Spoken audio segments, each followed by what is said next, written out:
Praise Lord. കർത്താവിന്റെ അതിപരിശുദ്ധമായ നാമം വാഴ്ത്തപ്പെടുമാറാകട്ടെ. ഈ സന്ധ്യാവേളയെങ്കിൽ നമുക്ക് ഒരുമിച്ച് കർത്താവിന്റെ നാമത്തെ ഉയർത്തുവാൻ ഒരിക്കൽ കൂടി സ്വർഗത്തിലെ വലിയവനായ ദൈവം നമ്മുടെ ജീവിതത്തിൽ ഒരുക്കി തന്ന നല്ല സാവകാശത്തിനായിട്ട് ഞാൻ കർത്താവിനെ സ്തോത്രം ചെയ്യുന്നു. പ്രത്യേകാൽ നമ്മുടെ വചനദീപ്തിയുടെ സാക്ഷ്യ കൂടാരത്തിലേക്ക് ഒരു പ്രാവശ്യം കൂടെ അനുഗ്രഹീതമായ ഒരു കർത്തദാസിയെ തന്റെ സാക്ഷ്യവുമായിട്ട് കടന്നു വരുവാൻ കർത്താവ് അനുവദിച്ചതിനായിട്ട് ഞാൻ സ്തോത്രം ചെയ്യുന്നു. കർത്താവിന്റെ ദാസി ലില്ലി വർഗീസ് നമ്മുടെ ക്ഷണം സ്വീകരിച്ച് നമ്മുടെ നടുവിലേക്ക് ഈ രാത്രി വേളയെങ്കിൽ തന്റെ അനുഭവ സാക്ഷ്യം തന്റെ വചനദീപ്തിയുടെ പ്രേക്ഷകരോടായിട്ട് പങ്കിടുവാനായിട്ട് കടന്നു വന്നിട്ടുണ്ട്. കർത്തദാസി ഓർത്ത് ഞാൻ സ്തോത്രം ചെയ്യുന്നു. കർത്താവിന്റെ ദാസി വളരെ തന്റെ ജീവിത അനുഭവങ്ങളിൽ കർത്താവിന് വേണ്ടി അധികമായി പ്രയോജനപ്പെട്ടുകൊണ്ടിരിക്കുന്ന ഒരു കർത്തദാസിയാണ്. അനേക ജീവിത അനുഭവങ്ങൾ തനിക്ക് നമ്മോട് ഷെയർ ചെയ്യുവാനുണ്ട്. കർത്തദാസി ഓർത്ത് ഞാൻ സ്തോത്രം ചെയ്യുന്നു. പ്രത്യേകാൽ പ്രേക്ഷകരോട് ഞാൻ ഒരു കാര്യം പറയട്ടെ. നമ്മൾ ഓരോരുത്തരുടെയും സാക്ഷ്യങ്ങൾ ഒന്നിനുമേൽ ഒന്ന് മെച്ചപ്പെട്ട സാക്ഷ്യങ്ങളാണ് കേട്ടുകൊണ്ടിരിക്കുന്നത്. ഓരോ അനുഭവ സാക്ഷ്യങ്ങളും ഓരോരുത്തരുടെയും ജീവിതത്തിൽ ഏറ്റവും അനുഗ്രഹീതമായ നിലയിൽ ആയിക്കൊണ്ടിരിക്കുന്ന നിങ്ങളുടെ കമന്റ്സുകൾക്കും സപ്പോർട്ടുകൾക്കും ഒക്കെ വളരെ നന്ദി അറിയിക്കുന്നു. അപ്പോൾ തന്നെ പ്രിയപ്പെട്ടവരെ, ഈ സാക്ഷ്യ കൂടാരത്തിലേക്ക് കടന്നു വന്ന് സാക്ഷിക്കുന്ന പ്രിയപ്പെട്ടവരെ ഒക്കെ ഓർത്ത് നിങ്ങൾ പ്രാർത്ഥിക്കണമേ എന്ന് ദൈവനാമത്തിൽ ഞാൻ നിങ്ങളോട് ഒരു പ്രാവശ്യം കൂടെ അപേക്ഷിക്കുകയാണ്. ഇന്ന് രാത്രികാലം നമുക്ക് ഒരുമിച്ച് ചേർന്ന് കർത്താവിന്റെ ദാസിക്ക് വേണ്ടി പ്രാർത്ഥിക്കാം. ഞങ്ങളുടെ നല്ല ദൈവമേ, സ്വർഗസ്ഥ കർത്താവെ, ഈ നല്ല സമയത്തിനായിട്ട് നന്ദിയോടെ സ്തോത്രം ചെയ്യുന്നു. ഈ സന്ധ്യാവേളയെങ്കിൽ ഞങ്ങൾക്ക് ഒരിക്കൽ കൂടി എന്റെ അപ്പന്റെ പാദപീഠത്തിൽ കടന്നു വരുവാൻ അങ്ങ് ഞങ്ങളെ സഹായിച്ച വലിയ സ്നേഹത്തിനായിട്ട് നന്ദി പറയുന്നു കർത്താവെ. സ്വർഗം അങ്ങയുടെ സിംഹാസനവും ഭൂമി അങ്ങയുടെ പാദപീഠവും ആയിരിക്കാൻ അങ്ങയുടെ പാദപീഠത്തിൽ ഇരുന്നു കൊണ്ട് കർത്താവെ അങ്ങ് മഹത്വീകരിപ്പാൻ അങ്ങ് ഞങ്ങൾക്ക് നൽകി തന്ന കൃപകൾക്കായിട്ട് സ്തോത്രം ചെയ്യുന്നു. ഹല്ലേലൂയ. കർത്താവെ, തിരുമഹത്വം ഞങ്ങളുടെ ജീവിതത്തിൽ വെളിപ്പെടുത്തണമെന്നും ഞങ്ങൾ അങ്ങയോട് പ്രാർത്ഥിക്കുന്നു. ഏറ്റവും ശ്രേഷ്ഠമേറിയ പദവികളും അനുഗ്രഹങ്ങളും തന്ന് അങ്ങ് ഞങ്ങളെ വിളിച്ച് വേർതിരിച്ച കൃപകൾക്കായിട്ട് നന്ദി പറഞ്ഞേൽപ്പിക്കുകയാണ്. തിരുമഹത്വം വെളിപ്പെടുത്തി നന്മകളാൽ നിറച്ചനുഗ്രഹിച്ച് ഈ രാത്രി വേളയെങ്കിൽ കർത്തദാസിയെ കരങ്ങളിൽ അധികമായി ഉപയോഗിക്കുവാൻ ഞങ്ങൾ ഏൽപ്പിച്ച് പ്രാർത്ഥിക്കുന്നു. തിരുകൃപ കൂടെ ഇരിക്കണം. പ്രാർത്ഥന കേട്ടതിനായിട്ട് സ്തോത്രം. യേശു ക്രിസ്തുവിൻ വിലയേറിയ നാമത്തിൽ ചോദിക്കുന്ന പ്രാർത്ഥന ദൈവമൂലം കേൾക്കണമേ സ്വർഗീയ നല്ല പിതാവേ. ആമേൻ, ആമേൻ, ആമേൻ. Praise the Lord. ആമേൻ. ഞങ്ങളുടെ ക്ഷണം സ്വീകരിച്ച് ഇന്ന് ഈ സന്ധ്യാവേളയെങ്കിൽ വചനദീപ്തിയുടെ പ്രേക്ഷകരോടൊത്ത് സാക്ഷ്യം പങ്കിടുവാനായി കടന്നു വന്നിരിക്കുന്ന കർത്തദാസി ലില്ലി വർഗീസിനായിട്ട് ഞാൻ സ്തോത്രം ചെയ്യുന്നു. ഇന്ന് ഈ രാത്രി വേളയെങ്കിൽ ഞങ്ങളുടെ നടുവിലേക്ക് സാക്ഷ്യ കൂടാരത്തിലേക്ക് വളരെ സ്നേഹത്തോടും കർത്തദാസിയെ ഞങ്ങൾ സ്വാഗതം ചെയ്യുന്നു.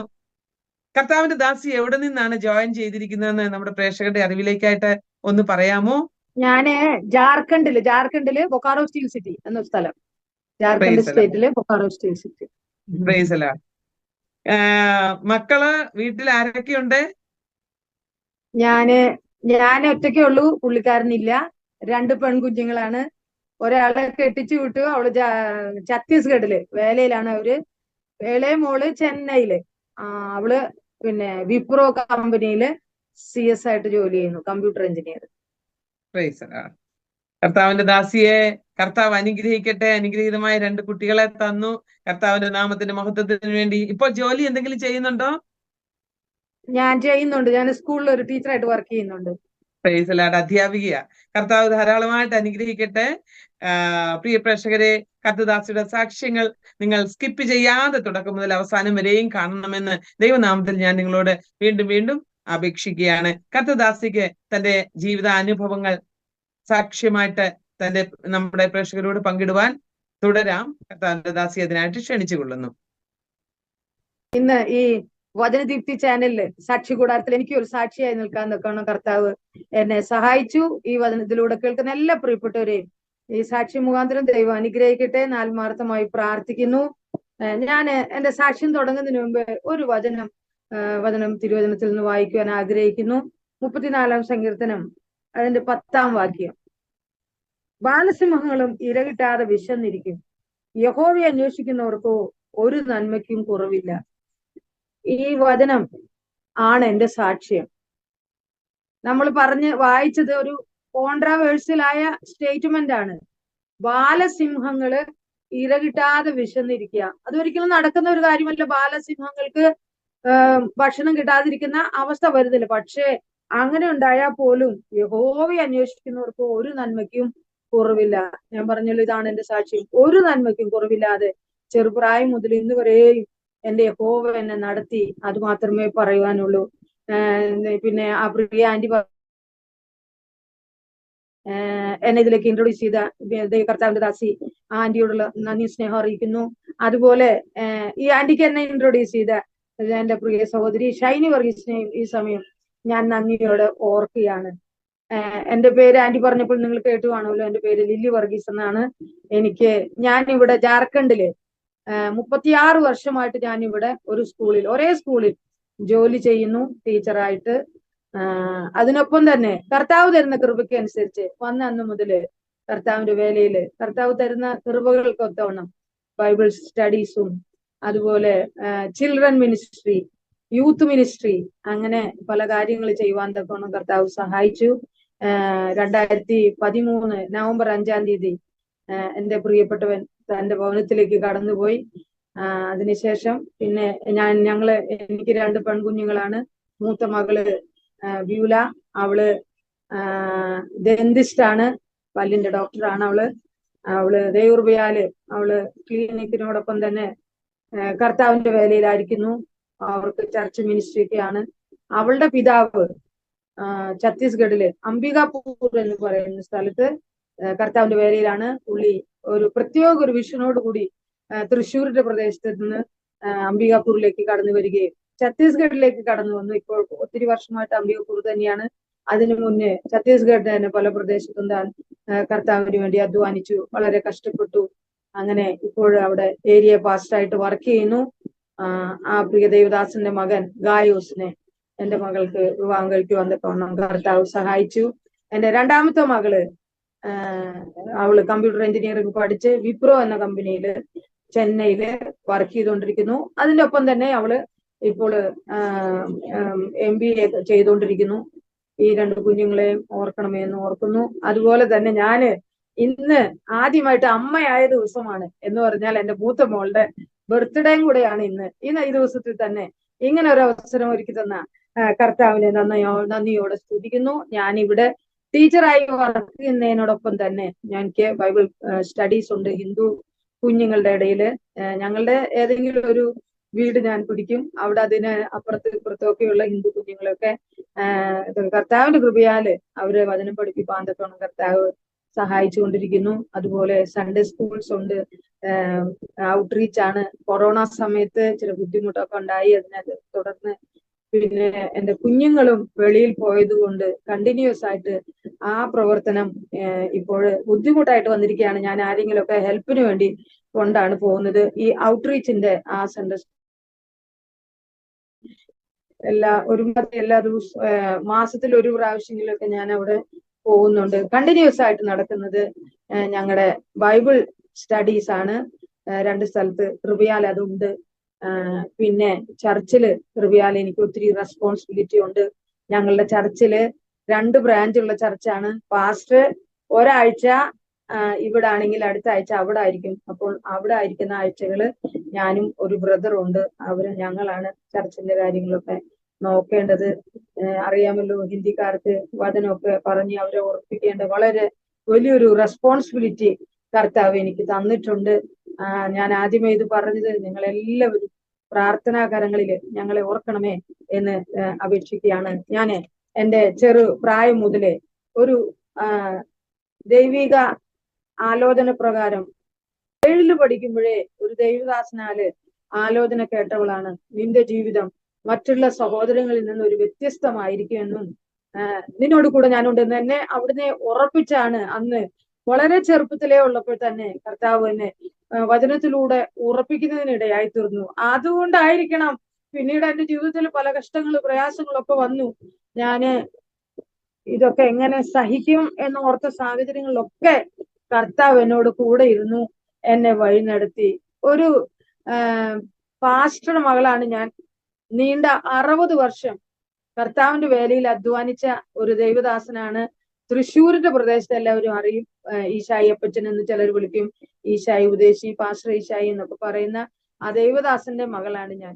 നീണ്ട 60 വർഷം സ്ഥാനങ്ങളോ മാനങ്ങളോ ഒന്നും നോക്കാതെ സുവിശേഷ താല്പര്യം മാത്രം കണക്കിലെടുത്തുകൊണ്ട് കർത്താവിന് വേണ്ടി അഹോരാത്രം അധ്വാനിച്ച ഒരു ദൈവദാസനാണ് ഞാൻ ഈ പറഞ്ഞ ദൈവദാസൻ.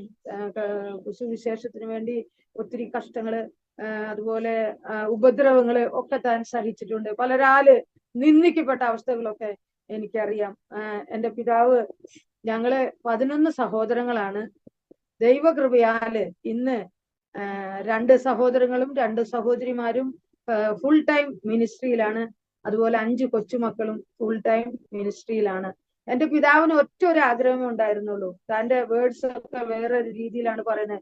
ഈ മണ്ണാങ്കട്ട ലോകത്തിന് വേണ്ടി അധ്വാനിച്ചിട്ടൊന്നും ഒരു കാര്യവുമില്ല. ആകയാൽ നിങ്ങൾ എല്ലാവരും മക്കളെ കർത്താവിന് വേണ്ടി എന്തെങ്കിലും ചെയ്യണം. അങ്ങനെ ഒരു ആഗ്രഹമുള്ള പിതാവിന്റെ മകളാണ് ഞാന്. ഞാൻ പറഞ്ഞല്ലോ 11 സഹോദരങ്ങളാണെന്ന്.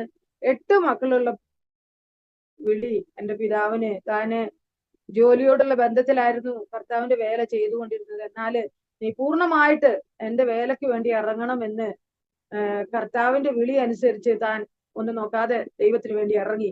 ഇറങ്ങിയത് മുഖാന്തരം അറിയാമല്ലോ, കുഞ്ഞുങ്ങള് കൂടുതലുള്ള വീടുകളിലൊക്കെ കഷ്ടങ്ങള്. ഞങ്ങൾ വളരെ കഷ്ടപ്പെട്ടു. എന്ന് പറഞ്ഞാൽ ഭക്ഷിപ്പാൻ ആഹാരമില്ലാതെ, ഉടുക്കുവാൻ വസ്ത്രമില്ലാതെ ദൈവനാമത്തിന് വേണ്ടി അത് സഹിച്ചത് മുഖാന്തരം കർത്താവ് ഞങ്ങൾ ഐശ്വര്യമായി. പിന്നീട് ഞങ്ങള് ചില നേരങ്ങളിലൊക്കെ ഭക്ഷിപ്പാൻ ഇല്ലാത്ത സമയത്ത് ഒരു വേർഡ് പോലും ഞങ്ങൾ ഒരു പിള്ളേരുടെ വായിൽ നിന്ന് വന്നിട്ടില്ല. അയ്യോ ഞങ്ങൾക്ക് ഭക്ഷിപ്പാനില്ലല്ലോ. ഞങ്ങൾ എല്ലാവരും ഒരു പായിട്ട് അതിലിരുന്ന് പാടി ആരാധിക്കും, പാട്ട് പാടി പ്രാർത്ഥിക്കും. പ്രാർത്ഥനയുടെ ഇടയ്ക്ക് ഞങ്ങൾ പറയുന്ന വേർഡാണ്, കർത്താവേ ഏലിയാവിന്റെ കാക്കയെ അയക്കണമേ, ഏലിയാവിന്റെ കാക്കയെ അയക്കണം എന്നൊക്കെ. കുഞ്ഞുങ്ങളല്ലേ, അങ്ങനെ പ്രാർത്ഥന കഴിഞ്ഞ് തീരുന്നതിന് മുമ്പ് തീർച്ചയായിട്ടും ഏലിയാവിന്റെ കാക്ക വന്നു കാണും. ആരെങ്കിലും ഒന്നുകിൽ ഒരു ദൈവദാസനായിരിക്കും, അല്ലെങ്കിൽ പോസ്റ്റ്മാൻ ആയിരിക്കും. അന്നൊക്കെ പോസ്റ്റിൽ മണി വരും അപ്പച്ചന്, അല്ലെങ്കിൽ ഏതെങ്കിലും ഒരു വിശ്വാസി. അങ്ങനെ ഏതെങ്കിലും കർത്താവ് തന്റെ ഏലിയാവിന്റെ കാക്കയെ അയച്ചിട്ടുണ്ട്. അങ്ങനെ ചെറുപ്രായം മുതല് ഒരു വിശ്വാസത്തിന്റെ ജീവിതം നയിപ്പാന് എന്റെ പിതാവ് ഞങ്ങളെ പഠിപ്പിച്ചു. പിതാവ് ഒരു ഭക്തനായിരുന്നു. ദേശത്ത് മാതൃയുള്ള ഒരു ഭക്തനായിട്ട് വിശ്വാസത്തിന് വേണ്ടി നിന്നു. എനിക്ക് ഇന്നും ഓർമ്മയുണ്ട്, ഞങ്ങള് അധികം പ്രായമില്ലാത്ത സമയത്താണ് ഞങ്ങൾ താമസിക്കുന്ന ആ സ്ഥലത്തിന്റെ, തൃശ്ശൂർ എന്ന് പറഞ്ഞ സ്ഥലത്ത്, മാറ്റാമ്പ്ര എന്ന് പറഞ്ഞ സ്ഥലത്താണ് ഞങ്ങൾ താമസിച്ചിരുന്നത്. ഇപ്പോഴും ഞങ്ങൾക്ക് അവിടെ വീടുണ്ട്. ഞങ്ങളൊക്കെ കെട്ടിച്ചപ്പോ ഞങ്ങള് വേറെ സ്ഥലത്തായി എന്ന് മാത്രം. എന്നെ കെട്ടിച്ചിരിക്കുന്നത് നെല്ലിക്കുന്ന് എന്ന് പറഞ്ഞ സ്ഥലത്താണ്. ഈ ഒരു വീട്ടില് ഒരു സഹോദരൻ രക്ഷിക്കപ്പെട്ടു, സ്നാനപ്പെടാനായിട്ട് തീരുമാനിച്ചു. ആ സഹോദരന്റെ ജ്യേഷ്ഠൻ താന് തന്റെ കൂട്ടുകാരെയും കൊണ്ട്, യവനക്കാരാണ്, ഒത്തിരി 10-12 കൂട്ടുകാരെയും കൊണ്ടുവന്ന് ഞങ്ങളുടെ വീടിന്റെ വാതിൽക്ക് നിന്ന് ഈ പാട്ടാന്ന് പറയും, തൃശ്ശൂർ ഭാഷയിൽ പാട്ടാന്ന് പറയും, ടിന്ന് കൊണ്ടുണ്ടാക്കി ഇതിങ്ങനെ അടിച്ചിട്ട്, പിന്നെ ഈശായി മക്കള്, കുടുംബം കലക്കി മക്കള്, അങ്ങനെ പിന്നെ അവര് കുടിച്ചിട്ടുണ്ടായിരുന്നു. അങ്ങനെ എന്തെല്ലാം അസഭ്യം പറയാവോ അതെല്ലാം പറഞ്ഞ് ഞങ്ങള് വീട്ടിലുണ്ട്, അപ്പച്ചനും ഉണ്ട് ആ സമയത്ത്. അപ്പൊ അപ്പച്ചൻ ഞങ്ങളോട് പറഞ്ഞു, മക്കളെ ശ്രദ്ധിക്കണ്ട, കർത്താവിന് വേണ്ടി ഇതൊക്കെ സഹിക്കുന്നത് നല്ലതാണ്. എന്റെ കിരീടത്തിന് ഒരു മുത്തും കൂടെ വന്നു, അതുകൊണ്ട് നിങ്ങൾ ഭാരപ്പെടണ്ട എന്ന് പറഞ്ഞ് ഞങ്ങളകത്ത് കതക് തുറന്നില്ല. ഒരു 10 മിനിറ്റ് ഇവരിങ്ങനെ ഇതെല്ലാം പറഞ്ഞ് അവരങ്ങ് പോയി. അത് കഴിഞ്ഞിട്ട് ഈ ജ്യേഷ്ഠ സഹോദരൻ, ഈ രക്ഷിക്കപ്പെട്ട സഹോദരന്റെ ജ്യേഷ്ഠ സഹോദരൻ, അവന് പിന്നെ അടങ്ങിയില്ല. അന്ന് ഞങ്ങൾ എന്തെങ്കിലും പറയുമെന്നോ ഞങ്ങളെ എന്തെങ്കിലും ഉപദ്രവിക്കാമെന്നോ ഒരുപക്ഷെ ആഗ്രഹിച്ചു കാണുമായിരിക്കും. ഒരു ദിവസം അപ്പച്ചൻ തന്നെ ഇതുപോലെ ഒരു സ്ഥലത്തേക്ക് പ്രാർത്ഥനയ്ക്ക് പോകുന്ന സമയം ഇവൻ പിടിച്ചു, ഷർട്ടിന് പിടിച്ചിട്ട് അടിക്കാനായിട്ട് ഇങ്ങനെ കൈ ഉയർത്തി. പക്ഷേ കർത്താവ് അവന്റെ കൈ ഇങ്ങനെ നിർത്തിച്ചു. അങ്ങനെ നിന്നു, അടിച്ചില്ല, വീണില്ല, അടി വന്നില്ല. പിന്നെ അപ്പച്ചൻ തന്നെ പ്രാർത്ഥിച്ച് അവന്റെ കൈ താത്തിടുമായിരുന്നു. അങ്ങനെ അപ്പച്ചൻ ഒത്തിരി കഷ്ടത്തില് ആണെങ്കിലും നിന്നയിലാണെങ്കിലും വിശ്വസ്തയോടെ നിന്ന് എപ്പോഴും പറയും, നീതിമാൻ വിശ്വാസത്താലാണ് ജീവിക്കുന്നത്. അതുപോലെ അങ്ങനെ പ്രാർത്ഥിച്ചാലേ കർത്താവ് തരൂ. പ്രാർത്ഥനാ ജീവിതം ഒരു വിശ്വാസി എങ്ങനെ ആയിരിക്കണമെന്ന് ഞങ്ങളുടെ പിതാവ് പഠിപ്പിച്ചു. ഞാനൊക്കെ ചെറുപ്രായത്തിൽ ഞാൻ പറഞ്ഞല്ലോ, ഞങ്ങൾക്ക് വസ്ത്രമൊക്കെ, ഞാൻ പഠിക്കുന്ന സമയത്ത് ഒരൊറ്റ പാവാടി ബ്ലൗസാണ്. അന്ന് ഗവൺമെന്റ് സ്കൂളിലാണ്, യൂണിഫോം ഒന്നും ഇല്ലല്ലോ. അപ്പോഴെന്നെ എല്ലാവരും പറയുന്നത് തന്നെ ആ പിങ്ക് ബ്ലൗസ് ഇട്ട കുട്ടി. അങ്ങനെ പോലും ഐഡന്റിഫിക്കേഷൻ ആകുന്ന രീതിയിൽ ആ ചെറുപ്പത്തിലൊക്കെ വളരെ കഷ്ടങ്ങൾ അനുഭവിച്ചു. എന്നാലും കർത്താവ് ഞങ്ങളെ നടത്തി. അന്നും ഒരിക്കലും ഞങ്ങൾ പിറുപിറുക്കോ മുറുമുറുക്കോ ചെയ്തിട്ടില്ല. കർത്താവിന്റെ സന്നിധിയിൽ തീഷ്ണതയോടെ നിന്നു. ഞങ്ങളെ മുഖമൊന്നും കണ്ട ഞങ്ങൾ ഭക്ഷിക്കാത്തവരാന്ന് പറയുന്നത്. അയൽക്കാരൊക്കെ ഞങ്ങളുടെ അടുത്ത് സാധനങ്ങൾ കടം വാങ്ങിക്കാൻ വരുമായിരുന്നു. അതുപോലെ ധീരതയോടെ കർത്താവിന് വേണ്ടി നിൽക്കുവാനാണ് എന്റെ പിതാവ് ഞങ്ങളെ പഠിപ്പിച്ചു. ഒരു വിശ്വാസി എങ്ങനെ ആയിരിക്കണമെന്നും പ്രതികൂലങ്ങൾ വരുമ്പോൾ എന്ത് ചെയ്യണമെന്നും ഞങ്ങളുടെ പിതാവിനെ പ്രാക്ടിക്കലായിട്ട് ഞങ്ങളെ കാണിക്കും. നല്ല കാറ്റും മഴയൊക്കെ വരുമ്പോൾ ഞങ്ങൾ താമസിക്കുന്ന വീടിന്റെ പുറകിൽ മരങ്ങളൊക്കെ ഉണ്ട്, കാണിക്കും. കണ്ടോ, മരം ഇങ്ങനെ താഴോട്ട് വരുന്നു, പക്ഷെ അത് ഒടിയുന്നില്ല. അതെന്തുകൊണ്ടാണ്? അത് മണ്ണിൽ ഇങ്ങനെ അത് ചേർത്ത് അതിന്റെ വേര് പിടിക്കുന്നത്. അതുപോലെ നിങ്ങളും പ്രതികൂലം ജീവിതത്തിൽ വരുമ്പോൾ യേശുവിനെ ചേർത്ത് പിടിക്കണം, എന്നാലേ പറ്റത്തുള്ളൂ. അങ്ങനെ ഇതൊക്കെ ഇങ്ങനെ എക്സാമ്പിൾ ഒക്കെ പ്രാക്ടിക്കൽ ആയിട്ട് പറഞ്ഞ് ഞങ്ങളെ പഠിപ്പിക്കുമായിരുന്നു. അതുപോലെ ഞാനൊക്കെ കോളേജിലൊക്കെ പഠിക്കുമ്പോൾ പറയും, രണ്ട് കൈ തന്നിരിക്കുന്ന ആ പാടി ദൈവത്തെ ആരാധിക്കാനല്ലാണ്ട് വല്ലവനും കത്തെഴുതാനല്ല, അങ്ങനെയൊക്കെ പച്ചയായ രീതിയിൽ പറഞ്ഞ് വിശ്വാസത്തിൽ ഉറപ്പിച്ച് പഠിപ്പ് ഞങ്ങളെ നിലനിർത്തിയ ഒരു പിതാവിന്റെ മകളാണ് ഞാന്. അങ്ങനെ ഞങ്ങളുടെ മാതാവും വളരെ കഷ്ടം അനുഭവിച്ചു. എന്റെ പിതാവ് രാവിലെ എണിച്ചു കഴിഞ്ഞാൽ വീട്ടിലെ കുഞ്ഞുങ്ങൾക്ക് ഭക്ഷിപ്പാനുണ്ടോ ഇതൊന്നും നോക്കാൻ എന്റെ പിതാവിന് സമയമില്ല. ആരെങ്കിലും ഒന്നെങ്കിലും പ്രാർത്ഥനയ്ക്ക് വിളിച്ചു കാണും, അല്ലെങ്കിൽ ഒരു ട്രാക്റ്റിന്റെ പെട്ടി എടുത്തുകൊണ്ട് താൻ റെയിൽവേ സ്റ്റേഷനിലോ അല്ലെങ്കിൽ പിന്നെ ബസ് സ്റ്റാൻഡിലോ അങ്ങനെ എവിടെയെങ്കിലുമൊക്കെ പോയി അത് തീരുന്നത് വരെ അത് കൊടുത്തിട്ടേ തിരിച്ചു വരത്തുള്ളൂ. നടന്നായിരിക്കും പോകുന്നത്, ബസ്സിലൊന്നും കയറാൻ പൈസ ഇല്ലാത്ത സമയത്താണേലും നടന്നു പോയി അതൊക്കെ കൊടുത്ത്. അതുകൊണ്ട് ഇന്ന് തൃശ്ശൂരിന്റെ ഭാഗത്ത് എന്റെ പിതാവിനെ അറിയാത്തവരിൽ ഒരു സാക്ഷ്യമുണ്ട്. താന് 2017 താൻ ഈ ലോകത്തിൽ നിന്ന് കർത്താവിന്റെ സന്നിധിയിലേക്ക് മാറ്റപ്പെട്ട് അന്ന് ആ ഫ്യൂണറിൽ ദേശ നിവാസികൾ പറഞ്ഞു, തീർച്ചയായിട്ടും ഈ ശൈവദേശി ഒരു ഭക്തനായിരുന്നെന്ന്. അതുപോലെ എല്ലാ കാര്യങ്ങളും താന് ചെറിയൊക്കെ ഭൗതികമായും കഷ്ടം അനുഭവിച്ചെങ്കിലും ആത്മീയമായ നന്മകളെ കണ്ട് ഭൗതികമായ നന്മകളെ കണ്ട് എന്റെ മാതാവും പിതാവും ഈ ലോകത്തിൽ നിന്ന് മാറ്റപ്പെടുവാന് കർത്താവ് സഹായിച്ചു. അങ്ങനെ കർത്താവിന് വേണ്ടി നിൽക്കുന്ന ഒരു കുടുംബത്തിൽ നിന്ന് എനിക്കും വരുവാനിടയായി. അത് കഴിഞ്ഞ് ഞാൻ പഠിപ്പൊക്കെ കഴിഞ്ഞു. ഞാൻ എന്റെ പഠനകാര്യം പറയുകയാണെങ്കിൽ ഞാൻ PGയും പ്രൊഫഷനായിട്ട് BEഡും എടുത്തിട്ടുണ്ട്. പക്ഷേ ഇന്ന് വരെ പുതിയ പുസ്തകം കൊണ്ട് ഞാൻ പഠിച്ചിട്ടില്ല. എല്ലാം അന്നൊക്കെ ഞങ്ങൾ സ്കൂളിൽ പഠിക്കുന്ന സമയത്ത് പഴയ പുസ്തകം എന്ന് പറഞ്ഞാൽ 2 വർഷം കഴിഞ്ഞാല് 3 വർഷമൊക്കെ കഴിഞ്ഞാൽ പൈസ കുറയും. അങ്ങനെയുള്ള പുസ്തകങ്ങൾ തിരയുമായിരുന്നു. എന്നാല് കർത്താവ് ആർക്കും കടക്കാരനല്ല. ഞാൻ ഇപ്പോഴായിരിക്കുന്ന സ്ഥലത്ത് ഞാൻ മാത്സ് പഠിപ്പിക്കുന്ന ഒരു ടീച്ചറാണ്, മാത്സ് ഡിപ്പാർട്ട്മെന്റിന്റെ ഹെഡാണ്. അതുകൊണ്ട് എനിക്ക് തോന്നുന്നു ജനുവരി ഒക്കെ ആകുമ്പോഴത്തേനും പബ്ലിഷേഴ്സ് ബുക്ക് കൊണ്ടുതരും. ഒരു വലിയൊരു റൂം നിറച്ച് പുതിയ പുസ്തകങ്ങളാണ്. ഞാൻ അന്ന് പഠിക്കുന്ന കാലത്ത് എനിക്ക് പുതിയ പുസ്തകത്തിന്റെ മണം വലിയ ഇഷ്ടമാണ്. ഞാനിങ്ങനെ മറ്റുള്ള കുഞ്ഞുങ്ങളുടെ കുറച്ചു പേർക്കൊക്കെ ഉണ്ടാവുമല്ലോ പുതിയ പുസ്തകങ്ങൾ, ആ പുസ്തകങ്ങളൊക്കെ ഇങ്ങനെ എടുത്ത് മണക്കുമായിരുന്നു. ആ മണം എനിക്ക് ആ പ്രിന്റിന്റെ ആ മണമാണ്, അതെനിക്ക് വലിയ ഇഷ്ടമായിരുന്നു. അതിനു വേണ്ടി എന്റെ കർത്താവ് ഞാൻ ഇവിടെ വന്ന് ജോയിൻ ചെയ്ത അന്ന് മുതൽ എത്രയോ പുസ്തകങ്ങൾ, പുതിയ പുസ്തകങ്ങൾ പബ്ലിഷേഴ്സ് അവരുടെ പുസ്തകം ചെലവാകാൻ വേണ്ടി ഒത്തിരി പബ്ലിഷേഴ്സ് പുസ്തകം തരും, കെട്ട് പുസ്തകങ്ങൾ എനിക്ക് വേണമെങ്കിൽ എടുക്കാൻ പഠിപ്പിക്കാനായിട്ട്. ഞാൻ ആദ്യമൊക്കെ ഒത്തിരി മണത്ത് നോക്കുമായിരുന്നു, പിന്നെ മണത്ത് മടുത്തുപോയി. അതുപോലെ പഠിച്ചുകൊണ്ടിരുന്നപ്പോൾ ഞാൻ 2 സ്കൂളിലായിട്ടാണ് പഠിച്ചത്. ഇന്നത്തെ പോലെ അല്ലല്ലോ 11, 12, +1, +2 അന്ന് കോളേജിലാണല്ലോ. 1 തൊട്ട് 7 വരെ ഒരു സ്കൂളിൽ പഠിച്ചു, 8 തൊട്ട് 10 വരെ വേറൊരു സ്കൂളിൽ പഠിച്ചു. ഈ 2 സ്കൂളിലും ജോസഫിനോട് കൂടെ കർത്താവ് ഉണ്ടായിരുന്നു എന്ന് പറഞ്ഞ പോലെ കർത്താവ് എന്നോട് കൂടെ ഉണ്ടായിരുന്നു. ചെല്ലുന്നിടത്തൊക്കെ കർത്താവ് എനിക്ക് അവർക്കൊരു സിമ്പതി തോന്നുവാൻ തക്കോണം കർത്താവ് സഹായിച്ചു. കൃപയാൽ ക്ലാസ്സിലൊക്കെ ഞാൻ ഫസ്റ്റ് വരുമായിരുന്നു. അതുകൊണ്ടായിരിക്കണം ഒരു പ്രത്യേക കെയർ. ഇവർ ആദ്യത്തെ ദിവസങ്ങളിലൊക്കെ ചോദിച്ചു കാണും, ഇപ്പൊ എനിക്ക് അത്ര ഓർമ്മയില്ല. എനിക്ക് അറിയാം, ഈ ടീച്ചേഴ്സിന് ബ്രേക്ക്ഫാസ്റ്റ് വരും ഹോട്ടലിൽ നിന്ന്, അല്ലെങ്കിൽ അവര് വീട്ടിൽ നിന്ന് കൊണ്ടുവരുന്നതാണെങ്കിലും എന്നെ സ്റ്റാഫ് റൂമിലേക്ക് വിളിപ്പിച്ചിട്ട് വീട്ടിൽ നിന്നൊന്നും കാര്യമായിട്ടൊന്നും കഴിച്ചു പോകാനൊന്നും ഇല്ലായിരിക്കും. അവിടെ ആ ടീച്ചേഴ്സിന്റെ കൂടെ ഇരുന്ന് ഞാൻ 7 വരെയും എനിക്ക് 3ാം ക്ലാസ് തൊട്ടൊക്കെ എനിക്ക് ഓർമ്മയില്ല, 1, 2 എനിക്ക് ഓർമ്മ വരുന്നില്ല.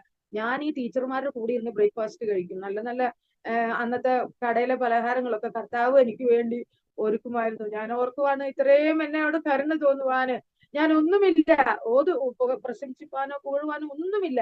കർത്താവിന്റെ കൃപ, ദയ അതൊന്നു മാത്രം നിലനിർത്തി.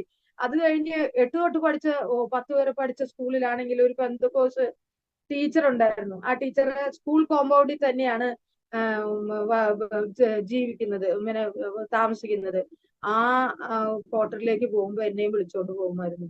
അങ്ങനെ ഞാൻ അവരുടെ കൂടെ പോയി ലഞ്ച് കഴിക്കുന്ന അവസ്ഥ. അങ്ങനെ കർത്താവ് ചെല്ലുന്നിടത്തൊക്കെയും ഞാൻ ഇവിടെ വന്നത് കാര്യവും പറഞ്ഞാല് അത് ഞാൻ ഇച്ചിരി കൂടെ മുന്നോട്ട് പോകുമ്പോൾ പറയാം. അതുപോലെ എല്ലാ കാര്യത്തിനും കർത്താവ് എന്നോട് കൂടെ ഉണ്ടായിരുന്നു എന്ന് പറയാനാണ് ഞാൻ ഇത് പറഞ്ഞത്. അത് കഴിഞ്ഞ് എന്റെ പഠിപ്പൊക്കെ കഴിഞ്ഞ് ഞാൻ ഗ്രാജുവേഷൻ വരെയാണ് നാട്ടിൽ പഠിച്ചത്. അത് കഴിഞ്ഞ് ഇവിടെ വന്ന് ജോയിൻ ചെയ്തതിന് ശേഷം PGയും BEd ഞാൻ ഇവിടെ വെച്ചിട്ടാണ് എടുത്തത്. അപ്പൊ എന്റെ ഒരു സീനിയർ ഉണ്ടായിരുന്നു, അപ്പോഴും പഴയ പുസ്തകം തന്നെ. ജോലി ചെയ്യുന്നതോട് കൂടെയാണ് പഠിച്ചതെങ്കിലും അപ്പോഴും പഴയ പുസ്തകം തന്നെ. ആ ചേച്ചി പഠിച്ച പുസ്തകങ്ങളെല്ലാം വാങ്ങിച്ച് അങ്ങനെ അങ്ങ് പഠിക്കുമായിരുന്നു. അത് കഴിഞ്ഞ് വിവാഹ സമയമായി എന്നെ വിവാഹം കഴിച്ചത് RC ബാക്ക്ഗ്രൗണ്ടിൽ നിന്ന് വന്ന ഒരു പ്രിയപ്പെട്ടവനാണ്. പുള്ളിയുടെ ഭവനത്തിൽ ഇപ്പോഴും എല്ലാവരും RC ബാക്ക്ഗ്രൗണ്ടിൽ തന്നെ നിൽക്കുന്നു. പ്രിയപ്പെട്ടവരെ, ആ വിഷയത്തിന്മേലും നിങ്ങളുടെ പ്രാർത്ഥനയെ ചോദിക്കുകയാണ്. സുവിശേഷ താല്പര്യമൊക്കെ ഉണ്ട്, പ്രാർത്ഥിക്കാനൊക്കെ ഇഷ്ടമാണ്. അന്നൊക്കെ വളരെ എതിരായിരുന്നു. ഈ പുള്ളി രക്ഷിക്കപ്പെട്ട സമയത്ത് വീട്ടിൽ നിന്ന് ഇറക്കി വിടാനൊക്കെ സഹോദരങ്ങൾ തന്നെ പറഞ്ഞതാണ്. എന്നാല് പുള്ളിയുടെ പുറകിലെ കാര്യങ്ങൾ ആലോചിച്ചാല് താന് ഒരു എന്താ പറയാ പാർട്ടികളിലേക്ക് കൂടെ പാർട്ടി പ്രവർത്തനം ആയിരുന്നുകൊണ്ട്, രാഷ്ട്രീയത്തില് ആയിരുന്നത് കൊണ്ടും പല കേസുകളിലൊക്കെ ഇൻവോൾവ് ആയി. അങ്ങനെ വീട്ടുകാർ തന്നെ മടുത്ത ഒരവസ്ഥ. വീട്ടില് എപ്പോഴും റെയ്ഡൊക്കെ നടക്കും, പുള്ളി കൊണ്ടുവച്ച കാര്യങ്ങളോ പുള്ളിയെ പിടിക്കാനൊക്കെ ആയിട്ട്. അങ്ങനെ വളരെ മാനസികമായി വളരെ വിഷമത്തിലിരിക്കുന്ന ഒരു സമയത്തിലാണ് താൻ രക്ഷിക്കപ്പെടുന്നത്. താനും തനിക്ക് സമാധാനമില്ല, സ്വസ്ഥതയില്ല, ഉറക്കമില്ല, അങ്ങനെയൊക്കെ. അന്ന് ട്യൂട്ടോറിയൽ കോളേജിൽ പഠിപ്പിച്ചുകൊണ്ടിരിക്കുമായിരുന്നു. ആ പഠിപ്പിക്കുന്ന ട്യൂട്ടോറിയൽ കോളേജിലെ പിള്ളേര്, അവിടെ തൃശ്ശൂരിലൊരു അനാഥാലയമുണ്ട്. ആ അനാഥാലയത്തിൽ നിന്ന് വരുന്ന കുഞ്ഞുങ്ങള് ബ്രദർ മിഷന്റെ ആണത്. ആ കുഞ്ഞുങ്ങള് ദൈവത്തെ അറിഞ്ഞവരായിരുന്നു. അവരിങ്ങനെ സാറിനോട് സുവിശേഷം പറഞ്ഞ് ഒരു സുവിശേഷ യോഗത്തിന്, കൺവെൻഷന് തന്നെ വിളിച്ചുകൊണ്ട് പോകുക. അവിടെ വെച്ചാണ് താൻ രക്ഷിക്കപ്പെട്ടത്. ആക്ച്വലി പോയത് വഴക്കുണ്ടാക്കാനാണ്. പാസ്റ്റർ അടിക്കും, പാസ്റ്ററോട് അത് പറയും ഇത് പറയും എന്നൊക്കെ പറഞ്ഞാണ് പോയത്. പക്ഷെ കർത്താവിന്റെ വചനം കേട്ടപ്പോൾ ഹൃദയത്തിൽ കുത്തുകൊണ്ടു. അങ്ങനെ അന്ന് കർത്താവിനെ അറിഞ്ഞു. പക്ഷെ വീട്ടിൽ വന്നപ്പോൾ പ്രതികൂലമായിരുന്നു. ഇറക്കി വിടുന്നൊക്കെ പറഞ്ഞപ്പോഴും പിതാവ് വന്ന് ഇറക്കി വിട്ടില്ല. പറഞ്ഞു, കഴിഞ്ഞ ദിവസങ്ങളിലൊക്കെ അവന് പോലീസും പട്ടാളൊക്കെ ആയിട്ട് ഇവിടെ നിന്ന് എന്നാല് വീട്ടിലൊരു സ്വസ്ഥതയും സമാധാനം ഉണ്ടാവട്ടെ, അവന് ഏത് വഴിക്ക് പോയെന്ന് പറഞ്ഞാലും കുഴപ്പമില്ല എന്നുള്ള രീതിയിൽ താൻ അങ്ങനെ ഏജിയിലാണ് സ്നാനപ്പെട്ടതൊക്കെ. അങ്ങനെ എന്റെ വിവാഹം കഴിഞ്ഞു. കഴിഞ്ഞതിന് ശേഷം ഞങ്ങള് ഇവിടെ തന്നെ, ഞാനിവിടെ ആയിരുന്നല്ലോ, ഞാനിവിടെ ബൊക്കാറയിൽ ജോലിക്ക് വന്നതിന്റെ പിറ്റേ ദിവസം ഒരു സ്കൂളിൽ ജോയിൻ ചെയ്തു. എന്റെ ഒരു കൂട്ടുകാരിയുടെ കൂടെയാണ് ഞാൻ ഇവിടെ വരുന്നത്. ഒരു വാൽക്കുളമ്പില് ലിസി എന്ന് പറഞ്ഞൊരു സഹോദരി. ഞങ്ങളുടെ അപ്പച്ചൻ പിന്നെ പോകുന്ന ചർച്ചിലൊക്കെ അവിടെ അപ്പച്ചൻ വേലയിൽ ഇരുന്നിട്ടുണ്ട്. അങ്ങനെ ഈ കുടുംബത്തെ അറിയാം. അവരുടെ മോള് മൂരി എന്ന് പറയുന്ന സ്ഥലത്ത്, ഇവിടെ നിന്ന് 1 മണിക്കൂറും കൂടെ പുറകോട്ടാണ് മൂരി എന്ന് പറഞ്ഞ സ്ഥലം. അവിടെ അവളൊരു സ്കൂളിൽ ജോലിയായിരുന്നു. അപ്പൊ അവള് പറഞ്ഞു, അവിടെ സ്കൂളിൽ പറഞ്ഞു വെച്ചിട്ടാണ് എന്നെ കൊണ്ടുവന്നത്. ഈ കന്യാസ്ത്രീമാരുടെ സ്കൂളായിരുന്നു. ഞാൻ വരുന്നതിന് ഒരു ദിവസം മുന്നേ, ആക്ച്വലി ഞങ്ങൾ ട്രെയിനിൽ കയറുമ്പോഴും ചോദിച്ചിട്ടാണ്, ആ പ്രിൻസിപ്പലിനോട് ചോദിച്ചു, വേക്കൻസി ഉണ്ട് കൊണ്ടുവന്നോളാം പറഞ്ഞു. ഞാൻ വരുന്ന ഇവിടെ നിന്ന് ഇറങ്ങുമെങ്കിൽ അതിന് ഒരു ദിവസം മുന്നേ, അവർക്ക് എപ്പോഴും കന്യാസ്ത്രീമാരുടെ സ്കൂൾ ആയതുകൊണ്ട് കന്യാസ്ത്രീമാർക്കാണല്ലോ പ്രിഫറൻസ്, ആ ഒരു കന്യാസ്ത്രീക്ക് ഈ ഒരു പോസ്റ്റ് കൊടുക്കേണ്ടി വന്നു. അങ്ങനെ ഞാൻ ഇവിടെ വന്നിറങ്ങി പിറ്റേ ദിവസം സ്കൂളിലോട്ട് ചെന്നപ്പോൾ അവിടുത്തെ സിസ്റ്റർ പറഞ്ഞു, ഇന്നലെ തന്നെ ഞങ്ങൾക്ക് ഒരാളെ അപ്പോയിന്റ് ചെയ്തിട്ട് വന്നു, ഇനി ലില്ലിക്ക് ചാൻസിന് വേണ്ടി യു ഹാവ് ടു വെയിറ്റ്. ഇത് കേട്ടത് എന്റെ മനസ്സ് എന്ന് പറഞ്ഞാൽ, ഇത്രയും കഷ്ടതയില് ഞാൻ ഈ നോർത്തിലോട്ട് വന്നത് തന്നെ ഒറ്റ ഒരു ആഗ്രഹമുള്ളൂ. എനിക്ക് അന്ന് 5 ആങ്ങളമാരും സഹോദരങ്ങള്, എന്റെ മാതാപിതാക്കളും ഒക്കെ ഉള്ളതാ. ആ സമയത്ത് ഞാൻ അവിടുന്ന് പോകുന്നത്, എന്റെ പിതാവൊക്കെ ഇത്രയും ആങ്ങളമാരൊക്കെ ഇത്രയും കഷ്ടപ്പെട്ട് എന്നെ പഠിപ്പിച്ചു. അവർക്കൊരു കൈത്താങ്ങാവണം, എത്രയും പെട്ടെന്ന് ഒരു ജോലി കിട്ടണം. നാട്ടിൽ അന്നൊന്നും, കേരളത്തിൽ അത്ര ജോബ് ചാൻസ് ഒന്നും അന്നില്ല, ഇന്നുണ്ട്. അപ്പം ഞാൻ അതുകൊണ്ടാണ് അവിടുന്ന് പോകുന്നത്. ഇവിടെ വന്നപ്പോഴും ജോലി കിട്ടാമെന്ന് പറഞ്ഞ് ജോലി ഇല്ല, ഇനി അന്വേഷിച്ച് പിടിച്ച് കാണിച്ചിട്ടൊക്കെ വേണം. ഈ മൂരി എന്ന് പറഞ്ഞ സ്ഥലത്താണ് ഞങ്ങൾ വന്നത്. അവിടെ ഒരൊറ്റൊരു സ്കൂളുള്ളൂ, English medium school, Ursuline English medium school. ഇപ്പൊ ഒരു പക്ഷെ കാണുമായിരിക്കും, അന്ന് അത് മാത്രമേ ഉള്ളൂ. ഞാൻ എന്റെ ദൈവമേ കരയുവാണ്. അപ്പൊ ഈ ലിസി എന്നോട് പറയുന്നത്, എടി നിനക്ക് വേറെ എവിടെയെങ്കിലും കിട്ടും കരയാതെ. പക്ഷെ അന്ന് അത് ഉൾക്കൊള്ളാൻ കഴിഞ്ഞില്ല. പക്ഷെ അത് എത്രയോ നന്മയ്ക്കായിരുന്നു എന്ന് ഇപ്പോഴും ഓർക്കുന്നു. കർത്താവ് എല്ലാം നന്മയ്ക്കായി ചെയ്യുന്നു, ഒരിക്കലും ദോഷം ചെയ്യുന്ന കർത്താവല്ല.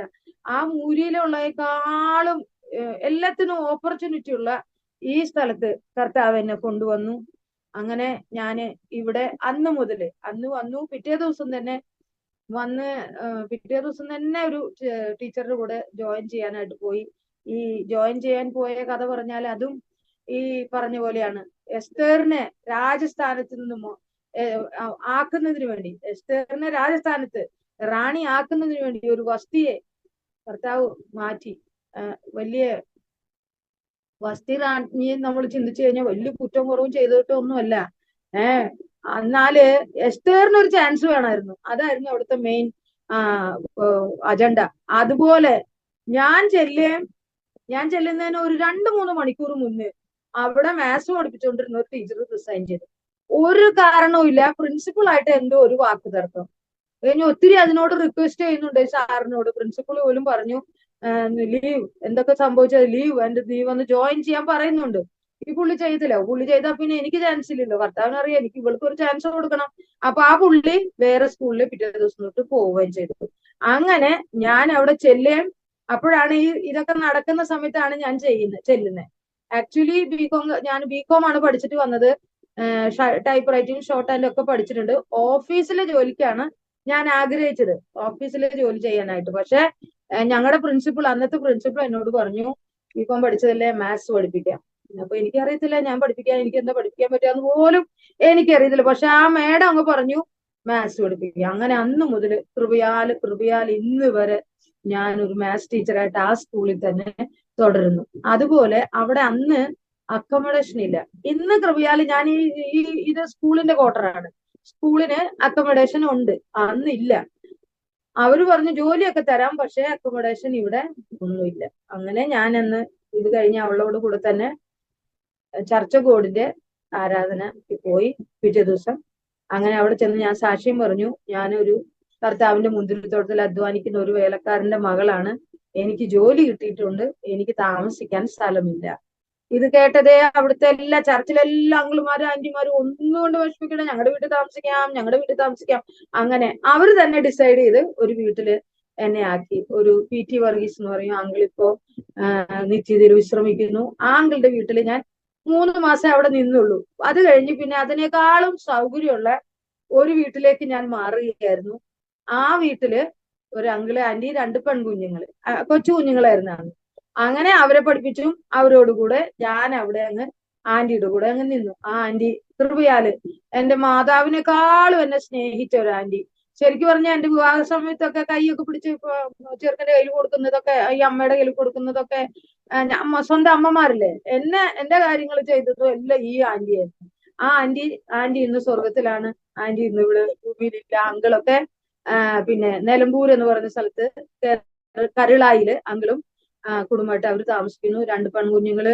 മൂത്ത മോള് എറണാകുളത്ത് കുടുംബമായിട്ട് താമസിക്കുന്നു. 2ാമത്തെ മോള് കാനഡയിലായിരിക്കുന്നു. അങ്ങനെ ആ വീട്ടില് ഞാന് 7 വർഷക്കാലം അവരോട് കൂടെ ഞാൻ നിന്നതിന് ശേഷമാണ് എന്റെ വിവാഹം നടക്കുന്നത്. ആ 7 വർഷവും എന്റെ വീടിനേക്കാളും സ്വാതന്ത്ര്യത്തില് ഞാൻ അവരുടെ വീട്ടിൽ നിന്നു. ഇപ്പോഴും രക്തബന്ധം ഇല്ലെങ്കിലും അങ്കിള് എന്റെ സ്വന്തം അങ്കിളിനേക്കാളും ഞങ്ങള് സ്നേഹവും ഇപ്പോഴും കരുതലൊക്കെ ഉള്ള ഒരു അങ്കിളാണ്. അവരെ ഓർത്ത് ദൈവത്തെ സ്തുതിക്കുന്നു. അങ്ങനെ ഇവിടെ പിന്നെ കല്യാണം, അങ്ങനെ സഹോദരൻ RC ഗ്രണ്ടർ എന്നൊരു സഹോദരനായിട്ട് കല്യാണം കഴിഞ്ഞു. പുള്ളി അന്ന് നാട്ടില് വർക്ക് ചെയ്തുകൊണ്ടിരിക്കുന്ന സമയമായിരുന്നു. അപ്പോൾ ഞാൻ ഇവിടുന്ന് അന്ന് 7 വർഷമൊക്കെ കഴിഞ്ഞപ്പോഴത്തേന് എനിക്ക് ഇച്ചിരിയൊക്കെ ശമ്പളമൊക്കെ ആയല്ലോ, പ്രൈവറ്റ് സ്കൂൾ ആണെങ്കിലും. അപ്പൊ ഞാൻ ഇതെല്ലാം വിട്ട് അവിടെ നാട്ടിൽ ചെന്നാൽ ഒരു പക്ഷേ ഇത്രയും നല്ല ജോലി കിട്ടാൻ സാധ്യത കുറവായതുകൊണ്ട് എന്റെ ഒരു ചേട്ടനൊക്കെ പറഞ്ഞു, മോള് ഇവിടെ അങ്ങ് കണ്ടിന്യൂ ചെയ്തോ, പുള്ളിയുടെ പേര് വർഗീസ് എന്നാണ്, വർഗീസ് ഇങ്ങോട്ട് വന്നാൽ മതിയല്ലോ എന്ന് പറഞ്ഞു. അങ്ങനെ ഞങ്ങള് ഇവിടെ വന്ന് താമസിക്കാൻ തുടങ്ങി. അപ്പൊ അങ്കിളുടെ വീട്ടിൽ നിന്ന് ഞാൻ പിന്നെ കല്യാണം കഴിഞ്ഞ് പുള്ളി വന്നു കഴിഞ്ഞ് പിന്നെ ഞങ്ങൾ വേറൊരു വാടകയ്ക്ക് വീട് എടുത്ത്, അന്ന് സ്കൂളിന് ക്വാർട്ടർ തന്നിട്ടില്ല, അങ്ങനെ താമസിക്കാൻ തുടങ്ങി. ഈ സഹോദരൻ എന്ന് പറഞ്ഞാൽ എന്റെ പ്രിയപ്പെട്ടവൻ, ഇത്രയും സുവിശേഷ താല്പര്യമുള്ള മനുഷ്യൻ എന്ന് പറഞ്ഞാൽ പറന്നു പോകുന്ന കാക്കയോട് പോലും സുവിശേഷം പറയും. എങ്ങനെയെങ്കിലും സാഹചര്യങ്ങൾ ഒരുക്കും സുവിശേഷം പറയാൻ വേണ്ടി. ഈവൺ ഒരു റിക്ഷക്കാരനാണെങ്കിലും വീട്ടിൽ വിളിച്ചു കൊണ്ടുവന്ന്, റിക്ഷയിൽ ഞങ്ങൾ വന്നെങ്കിൽ അയാളെ വീട്ടിൽ കൊണ്ടുവന്ന് ആദ്യമേ ചായ ഇട്ട് കൊടുക്കും. ചായയൊക്കെ കുടിച്ച് കഴിയുമ്പോഴത്തേക്കും പറയാനുള്ളതൊക്കെ പറഞ്ഞാണ്. ഞങ്ങൾ കുഞ്ഞുങ്ങളെയൊക്കെ കൊണ്ട്, ആദ്യം കുഞ്ഞുങ്ങളുണ്ടാകുന്നതിന് മുന്നേ ഞങ്ങള് പാർക്കിലൊക്കെ പോകും. പാർക്കിലൊക്കെ പോവാന്ന് പറയുമ്പോ ഞാനവർക്ക് പാർക്കിൽ പോയി അവിടെ പോയി ഇരുന്ന് കളിച്ച് തിരിച്ചു വരാം. പക്ഷെ പുള്ളി ഒരു കെട്ട് ട്രാക്ട് ആയിട്ടാണ് പോകുന്നത്. ഈ ട്രാക്ട് കൊടുത്തു കഴിയുന്നത് വരെ ഞങ്ങൾ അവിടെ ഉണ്ടാവും. അത് കഴിഞ്ഞ് പിന്നെ കുഞ്ഞുങ്ങളൊക്കെ ആയി, കുഞ്ഞുങ്ങളെ കൊണ്ട് പാർക്കിൽ പോകുമ്പോൾ കുഞ്ഞുങ്ങൾ അങ്ങ് കളിക്കും, ഞങ്ങള് ട്രാക്ട്. ഇവിടുന്ന് 3 ദിവസത്തെ യാത്രയുണ്ടല്ലോ നാട്ടിലേക്ക് ട്രെയിനില്. AC യിലൊന്നും ഇന്ന് വരെ പുള്ളിയുള്ള അത്രയും നാള് AC യിൽ പോയിട്ടില്ല. കൃപയാല് പൈസ അങ്ങനെ വേണമെങ്കിൽ ഉണ്ടാക്കാൻ പറ്റുന്ന അതുകൊണ്ടല്ല. ഈ പിന്നെ ട്രാക്റ്റ് ഒക്കെ കൊടുക്കണം, സുവിശേഷം പറയണം, ഇതൊക്കെയാണ് പുള്ളിയുടെ മനസ്സിലുള്ള കാര്യങ്ങൾ. അതിനുവേണ്ടി ഞങ്ങള് സ്ലീപ്പറിൽ ഈ 3 ദിവസവും മാറി മാറി ആളുകളൊക്കെ കയറി ഇറങ്ങിയൊക്കെ വരുമല്ലോ, അവർക്കൊക്കെ ട്രാക്റ്റ് കൊടുക്കുക. ഹോസ്പിറ്റൽ മിനിസ്ട്രി അന്നും ഈ സൺഡേ സ്കൂൾ ഇതൊക്കെ തുടങ്ങിയത് അന്നാണ്. ഈ അങ്ങനെ പല കാര്യങ്ങളും കൊണ്ടും ഒരിക്കലും വെറുതെ ഇരിക്കാനോ അല്ലെങ്കിൽ റെസ്റ്റ് ചെയ്യാന്നുള്ള പരിപാടി പുള്ളിയുടെ ഡിക്ഷണറിയിൽ ഇല്ല. പുള്ളിയുടെ ഇല്ല, ഞാൻ പുള്ളിയുടെ കൂടെ നിൽക്കുമായിരുന്നു. ഡ്യൂട്ടിക്ക് ഞങ്ങൾ പോകും, രണ്ടുപേരും വേറെ വേറെ. ഡ്യൂട്ടി കഴിഞ്ഞ് വന്നാല് എപ്പോഴാണെങ്കിലും കൃപയാല് കർത്താവിന്റെ സന്നിധിയില് മറ്റുള്ളവരോട് സുവിശേഷം പറയാനായിട്ട് കർത്താവ് ഞങ്ങളെ ഒരുക്കി എന്ന് മാത്രമാണ് എനിക്ക് പറയാനുള്ളത്. അതുപോലെ ഞാൻ സ്കൂളിലായതുകൊണ്ട് ഞങ്ങൾക്ക് സമയം കിട്ടും, 10 ദിവസമൊക്കെ ചുറ്റിയുള്ള സമയം ഉണ്ടായിരിക്കും. അപ്പോൾ ഞങ്ങൾ എന്ത് ചെയ്യും, ദൂരെ വില്ലേജിൽ എവിടെയെങ്കിലും പോകും കർത്താവിനെ സാക്ഷിക്കാൻ. അങ്ങനെ പുള്ളി പോകുന്നതിന് 3 കൊല്ലം മുന്നേ ഒരു സ്ഥലത്ത് പോയി, ഗയ എന്ന് പറഞ്ഞ സ്ഥലത്ത്. അവിടെയും ഒരു വില്ലേജ് ചെന്ന് യേശു ആയിരുന്നു കർത്താവായിരുന്നു ഒന്നും അറിയാത്തൊരു സ്ഥലമായിരുന്നു. അവിടെ പോയി അന്ന് ഞങ്ങളുടെ 2 കുഞ്ഞുങ്ങളും ചെറുത്, അവരെയും കൊണ്ടുപോയി 4 ദിവസം അവിടെ നിന്ന് കർത്താവിന് വേണ്ടി പ്രവർത്തിച്ചു. ഇന്ന് കൃപയാല് 2 ചർച്ചുണ്ട് അവിടെ. അതുപോലെ തന്നെ അനേക വിശ്വാസികളെ കർത്താവ് തന്നു. അത് കഴിഞ്ഞ് 2013 നവംബർ മാസം ഞങ്ങൾ ഇവിടുന്ന് 1-ാം തീയതി ഡാൽട്ടൻഗഞ്ച് എന്ന് പറഞ്ഞൊരു സ്ഥലത്തേക്ക് കർത്താവിന് വേലക്കായിട്ട് പോയി. അവിടെ ചെന്ന് അതും ഇതുപോലെ ഒരു കുഗ്രാമം, ആരും അറിയാത്ത, യേശു ആരെന്നോ ഒന്നും അറിയാത്ത ഒരു കുഗ്രാമത്തിലായിരുന്നു. അവിടെ ചെന്ന് ഞങ്ങൾ 4 ദിവസം അവിടെ നിന്നു. കൃപയാല് അനേകര് കർത്താവിനെ അറിയുവാനിടയായി. ഇന്നും അവരൊക്കെയും വിശ്വാസത്തിൽ നിൽക്കുന്നു. അവിടെ ചെന്ന് പോകുന്നതിന് ഒരാഴ്ച മുന്നേ ഈ പുള്ളിയുടെ സംസാരം കേട്ട് കഴിഞ്ഞാൽ അറിയും അവിടുന്ന് കത്ത് വന്നിട്ടുണ്ടെന്ന് സ്വർഗത്തിൽ നിന്ന്. അതുപോലെ എന്നോട് പല കാര്യങ്ങളും പറഞ്ഞ് എന്നെ ഉറപ്പിക്കാനിടയായി. പുള്ളിയുടെ പറച്ചിൽ നിന്ന് നമ്മൾ ഡാൽട്ടൻഗഞ്ചിൽ നിന്ന് തിരിച്ചു വരുമ്പോൾ ഞാൻ ഉണ്ടാവില്ല, മോള് തന്നെ കാര്യങ്ങൾ ചെയ്യേണ്ടി വരും. അതിനനുസരിച്ച് എന്നെ ധൈര്യപ്പെടുത്തി. പക്ഷെ ഒരു വിധത്തിലും ഒരു ഹെൽത്ത് ഇഷ്യൂ ഇല്ലാതിരുന്ന മനുഷ്യനായതുകൊണ്ട് ഞാൻ ഇതൊന്നും ചെയ്തുകൊണ്ടില്ല, ചുമ്മാ പറഞ്ഞായിരിക്കും അങ്ങനെ വിചാരിച്ചു. പക്ഷെ ഞങ്ങൾ അവിടെ ചെന്ന് പിന്നെ ഇരിക്കേണ്ടതായിട്ടുണ്ടായിരുന്നു. അന്നൊക്കെ റോമിംഗ് ഉള്ള സമയം മൊബൈലിൽ. പുള്ളി അവിടെ നിന്ന് തന്നെ ഞങ്ങളുടെ പാസ്റ്ററിന് ഫോൺ ചെയ്തിട്ട്, പാസ്റ്ററെ അങ്ങനെ ചെയ്യണം, പാസ്റ്ററെ ഇങ്ങനെ ചെയ്യണം. അപ്പൊ ഞാൻ ചോദിച്ചു, എന്റെ വർഷം റൂമിങ്ങിന്റെ പൈസ കളയേണ്ട കാര്യമുള്ളൂ, നമ്മൾ പൊക്കാറയിലേക്കല്ലേ പോണേ, അവിടെ ചെന്ന പാസ്റ്ററെ കാണുമല്ലോ, നമുക്ക് പറയാമല്ലോ എന്ന് ചോദിച്ചു. പറഞ്ഞു, അല്ല നമ്മൾ അവിടെ എത്തുന്നു, ആരും കണ്ടു, ദൈവത്തിന്റെ കയ്യിലല്ലേ എല്ലാം, പറയേണ്ടത് സമയത്തിന് പറയണം. അങ്ങനെ പല കാര്യങ്ങളും പുള്ളി അവിടെ പിന്നെ വെളിപ്പാട് ദിവസം 20-15 വായിച്ചിട്ട് പറഞ്ഞു, ജീവന്റെ പുസ്തകത്തിൽ പേരെഴുതി കാണാത്ത ഏവരെയും തീപ്പൊയ്യിൽ തള്ളിയിടും. എന്നിട്ട് ചോദിച്ചു, ഇവിടെ ഇരിക്കുന്ന ആർക്കെങ്കിലും മരിക്കാൻ പേടിയുണ്ടോ? ഒരു പക്ഷെ ഞാൻ ഇവിടുന്ന് ചെന്ന് എന്റെ വീട്ടിലേക്ക് എത്തത്തില്ല, പക്ഷെ എനിക്കറിയാം, ഞാൻ എവിടെ വഴിയിൽ വെച്ച് മരിച്ചാലും ഞാൻ സ്വർഗത്തിൽ പോകും.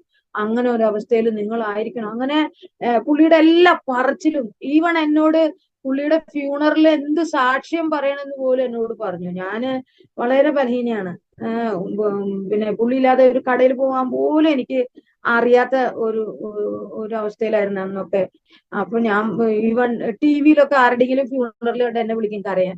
അതുപോലെ ഞാൻ ആരുടെങ്കിലും ഫ്യൂണറിൽ കണ്ടാൽ പോലും കരയുന്ന എന്നോട് പറഞ്ഞു, ഫ്യൂണറിൽ സാക്ഷ്യം. ഞാൻ പറഞ്ഞു, വർഷ എന്തിനാ ഇതൊക്കെ പറയണേ, എന്നെ കൊണ്ട് പറ്റുമെന്ന് തോന്നുന്നുണ്ടോ? പറഞ്ഞു, അല്ല, എന്റെ കാര്യം പറയാൻ അവിടെ ഉള്ളൊരു എന്റെ വീട്ടുകാരൊക്കെ കത്തോലിക്കരല്ലേ, അവരൊന്നും പറയില്ല, മോള് പറയണം. അങ്ങനെ എന്തൊക്കെ പറയണമെന്നും എന്ത് ചെയ്യണമെന്നും കുഞ്ഞുങ്ങളെ എങ്ങനെ പഠിപ്പിക്കണമെന്നും എന്ത് പഠിപ്പിക്കണം, എല്ലാ കാര്യങ്ങളും താൻ പറഞ്ഞു വെച്ചു. ഞങ്ങള് 2008 വീട് പണിത് ഞങ്ങള്. അപ്പോഴും ഞാൻ പറഞ്ഞു, ഇപ്പോഴെന്തിനാ ഇത്ര പെട്ടെന്ന് വീട് പണിയുന്നേ, നമ്മൾ ചെല്ലുമ്പോഴത്തേനും ഒക്കെ വീട് പഴയതുപോലെ ആകുമല്ലോ എന്ന് പറഞ്ഞു. അല്ല, എല്ലാത്തിനും ഒരു സമയമുണ്ട് എന്ന് പറഞ്ഞ് താന് വീടിന്റെ കാര്യങ്ങളൊക്കെ ചെയ്തു. അന്ന് ഞങ്ങൾ 2008 5 ലക്ഷം ലോൺ എടുത്തായിരുന്നു. അത് 10 വർഷത്തേക്ക് എടുത്തു. അപ്പൊ അങ്ങനെ ആണെങ്കിൽ 2018 ആ ലോൺ അടച്ചു തീരുന്ന സമയം. പക്ഷേ 2013 ജനുവരിക്ക് മുന്നേ, നവംബറിലാണ് പുള്ളി പോകുന്നത്, ജനുവരിക്ക് മുന്നേ എത്രയെങ്കിലും പൈസ കയ്യിൽ വരുമ്പോൾ ഓടിക്കൊണ്ടായി ലോണിലുണ്ട്. അപ്പൊ വീട്ടിൽ അതുപോലെ പിന്നെ ടൈറ്റ്. അപ്പൊ ഞാൻ പറയും, എന്തിനാ വർഷം പിന്നെ ഈ ലോൺ എടുത്ത് ഇതെല്ലാം കൊണ്ട് ഇപ്പോഴേ അതൊക്കെ സമയത്തിന് അടച്ചു തീർക്കണം. അങ്ങനെ 2013 ജനുവരിയിൽ വീട്ടിൽ പോയി ഈ ബാങ്കില് ഇച്ചിരി പൈസ കൊണ്ടുണ്ടായിരുന്നതൊക്കെ അടച്ച് ആ പേപ്പർ എല്ലാം വാങ്ങിച്ച് എന്റെ കയ്യിൽ കൊണ്ട് തന്നിട്ട് പറഞ്ഞു, ഇത് കൊണ്ട് ഭദ്രമായി വെച്ച മോൾക്ക് താഴെ. ഞാൻ പറഞ്ഞു, വർഷനല്ലേ എല്ലാ പേപ്പറും കൊണ്ടുവെക്കാം. അല്ല, ഇനി പേപ്പറുകളൊന്നും ഞാൻ വെച്ചിട്ട് കാര്യമില്ല, എല്ലാം മോള് തന്നെ ചെയ്യണം. അങ്ങനെ എല്ലാം കൊണ്ട് തന്റെ ഏത് ഭാഷ നോക്കിയാലും വർത്താനം സംസാരം നോക്കിയാലും നമുക്ക് തോന്നും പുള്ളിക്ക് അവിടുന്ന് ലെറ്റർ വന്നിട്ടുണ്ടെന്ന്. അങ്ങനെ ഒരു രീതിയിൽ താന് ഈ ലോകത്തിൽ നിന്ന് മാറ്റിപ്പെടുന്നതിനിടെ വളരെ പ്രത്യാശയോടെ ഒരു വിധത്തിലും കഷ്ടപ്പെടാതെ കർത്താവ്, ഞങ്ങൾ വരുന്ന വഴിയില് ഓൺ ദ വേയില് ട്രെയിനിൽ വെച്ചിട്ട് തനിക്ക് ആക്ച്വലി എനിക്ക് മനസ്സിലായില്ല. എൻ്റെ ഈ കുഞ്ഞു മോളുണ്ടായിരുന്നു, മൂത്ത മോൾ, അന്ന് കോച്ചിങ്ങിന് പഠിക്കുക, MBBS വേണ്ടിയുള്ള കോച്ചിങ്ങിന്